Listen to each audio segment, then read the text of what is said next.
1월 8일 수요일 삶의 나가다 시간입니다. 오늘도 선율교회 담임 목사님이신 영복이 목사님 나오셨습니다. 안녕하세요, 목사님. 네, 반갑습니다. 영복이 목사입니다. 네, 목사님. 네. 목사님 살면서 사람들 앞에서 크게 창피를 당했던 그런 기억 하나 있으실까요? 몇 년 안 된 것 같은데요. 저기 교회에서 축구 대회를 기획하고 이제 시작하는 날이었는데 첫 경기 10분 만에 제가 스스로 넘어져서 발목이 접질러서 인대가 파열된 적이 있거든요. 부끄럽습니다. 혼자 넘으신 거죠? 아무도 나를 밀거나 당기지 않았습니다. 네, 스스로. 네. 뭐 공을 차다가도 아니고 그냥 혼자 뛰어가다가. 목사님 그래도 너무 감사하네요. 인생이 끊어진 게 아니고 인대가 끊어진 것일 뿐이니 할렐루야. 아멘. 네, 목사님 오늘 하가다 말씀은 어디죠? 네, 오늘 말씀은 빌립보서 1장 20절 상반절 말씀입니다. 나의 간절한 기대와 소망을 따라 아무 일에든지 부끄러워하지 아니하고, 이 말씀 가운데 아무 일에든지 부끄러워하지 아니하고, 이 말씀으로 하가다 하겠습니다. 네, 목사님 말씀 풀어주세요. 네, 바울이 가진 간절한 기대와 소망 가운데 한 가지, 그것은 바로 아무 일에든지 부끄러워하지 않는 것이라 말하고 있습니다. 네. 모든 사람이 부끄러움을 당하는 걸 원치 않죠. 특히 우리나라 사람들은 부끄러운 게 참 많기도 하고 또 부끄러운 걸 싫어합니다. 유교 문화의 영향인 듯합니다. 네. 맹자는 사람의 본성이 인의 예지라고 했고, 그 본성으로부터 측은지심, 수호지심, 사양지심, 시비지심이 생긴다고 했습니다. 이 네 가지 마음 중에 수호지심은 의롭지 못함을 부끄러워하고 미워하는 마음을 뜻합니다. 네. 예를 들면 정치인이 자신의 사익을 위해서 정치적인 신념을 버린다거나, 또 판사가 법대로 판단하지 않고 판결에 사적인 감정을 개입시킨다든지, 남의 것을 도둑질하고 또 속여 빼앗는 그와 같은 일들은 의롭지 못한 일이기 때문에 그들은 수치심을 느끼는 것이 당연하다는 겁니다. 네. 만약 그런 수치심조차 없다면 사람답지 못하다는 거죠. 네. 이와 같은 유교의 가르침은 매우 중요하고 필요한 가르침이라고 생각됩니다. 그런데 이 가르침이 왜곡되거나 과장되게 적용되는 경우가 문제인 것 같습니다. 네. 예를 들어서 조선시대에는 혼인해서 아들을 낳지 못하는 여자는 쫓겨났습니다. 그리고 사람의 성 자체가 수치스러운 것이라고 여기는 풍속이라든지, 또 남편이 죽는 것을 부끄러운 일로 여겨서 스스로 목숨을 끊게 만드는 열려문 제도라든지 하는 이런 문화들은 수치심에 과도하고 왜곡된 적용이라고 보여집니다. 네. 게다가 당시 집권 계층이었던 양반들은 특정한 유교의 관습을 자신들만 향유할 수 있는 특별한 관습으로 독점했습니다. 그러면서 권력을 독점하고 부를 독점하는데 수치심을 이용했던 거죠. 네. 이런 목적으로 수치심을 이용하다 보니 결국 수치심을 느껴야 하는 의롭지 못한 일이 무엇인지에 대해서 양반이라는 특권층이 자기 멋대로 정의하기 시작했고, 그것이 그 시대의 가치관이 되고 국가 이념이 되어버린 거죠. 그 결과 조선시대 사람들은 불필요하고 과도한 수치심을 가지고 살게 되었고, 그 영향으로 지금 우리나라 사람들도 그와 같은 경향이 많은 것 같습니다. 네. 물론 부끄러움을 아는 것은 매우 중요합니다. 그런데 더 중요한 것은 무엇을 부끄러워하고 무엇을 부끄러워하지 말아야 하는지 분별하는 것입니다. 네. 양반들이 자신들에게 집중된 사회적 부와 권력을 지키기 위해서 자신들이 만든 정의를 백성들에게 강요하고 그들에게 수치심을 가르치고 수치심을 악용한 것이 오히려 부끄러운 일인 것을 알아야 합니다. 아들을 낳지 못하는 일이 부끄러운 일이 아니라 그 일에 대해서 비난하고 그것을 죄악시하는 일이 부끄러운 일인 것을 알아야 합니다. 네. 직장 상사에게 솔직한 마음을 표현하고 또 바른 말을 하는 일이 부끄러운 것이 아니라 아부하고 비위를 맞추며 마음을 숨기는 것이 오히려 부끄러운 일인 것을 알아야 합니다. 네. 사도 바울은 이를 정확히 아는 사람이었습니다. 그는 오늘 본문에서 아무 일에든지 부끄러움을 당하지 않기를 간절히 기대하고 소망하고 있습니다.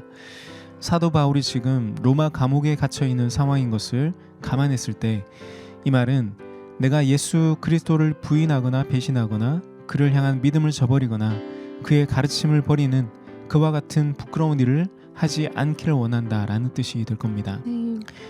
사도 바울에게 있어서 부끄러운 일이라는 것은 그가 지금 처한 상황이나 사건으로부터 비롯된 것이 아니었습니다. 그가 감옥에 갇혀서 채찍에 맞는 것도 부끄러운 일이 아니었고, 그가 굶주리거나 파선하거나 핍박을 당하거나 조롱당하고 무시당하는 그런 일들이 그에게 부끄러운 게 아니었습니다. 그에게 있어서 수치는 예수님을 떠나는 일이었습니다. 내가 만나는 사건과 상황 때문에 내가 예수님을 배신하고 그분의 가르침과 그분의 사랑을 저버리는 일, 그것이 그에겐 수치였습니다. 네. 그러기에 바울은 그와 같은 수치를 당하지 않기를 간절히 바라고 있습니다.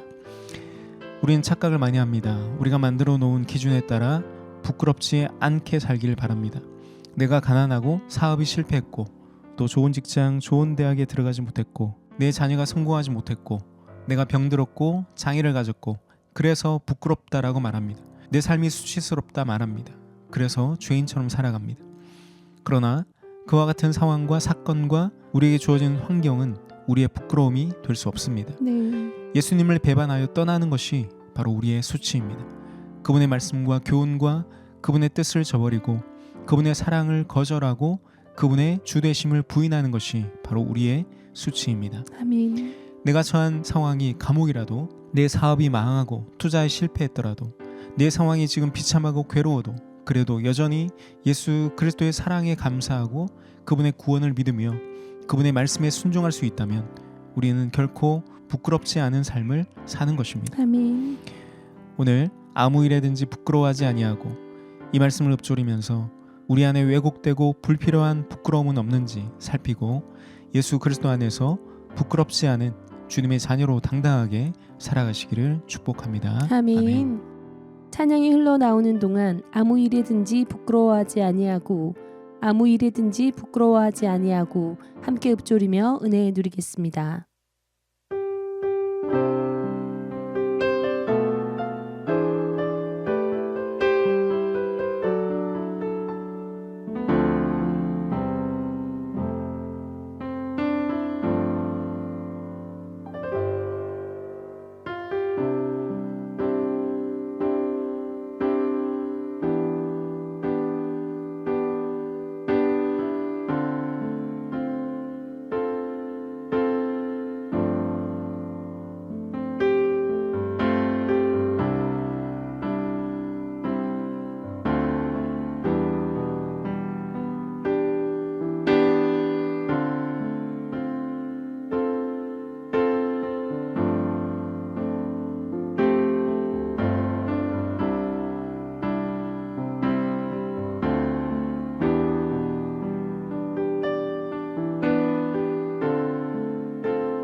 아무 일이든지 부끄러워하지 아니하고 아무 일에든지 부끄러워하지 아니하고 계속해서 읊조리겠습니다.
하늘 가족들을 위해 기도해 주십시오. 네, 기도하겠습니다. 사랑이 많으신 하나님 아버지 감사드립니다. 아멘. 우리의 간절한 기대와 소망이 되어 주셔서 부끄럽지 않은 삶을 주셨으니 감사드립니다. 아멘. 주의 말씀과 주의 사랑과 주님의 은혜 안에 머물며 모든 세상의 수치가 물러가고 세상과 당당히 맞서 하나님의 아들됨을 증거하고 하나님의 나라를 선포하는 이 하루 되게 하여 주옵소서. 아멘. 예수님의 이름으로 기도합니다. 아멘.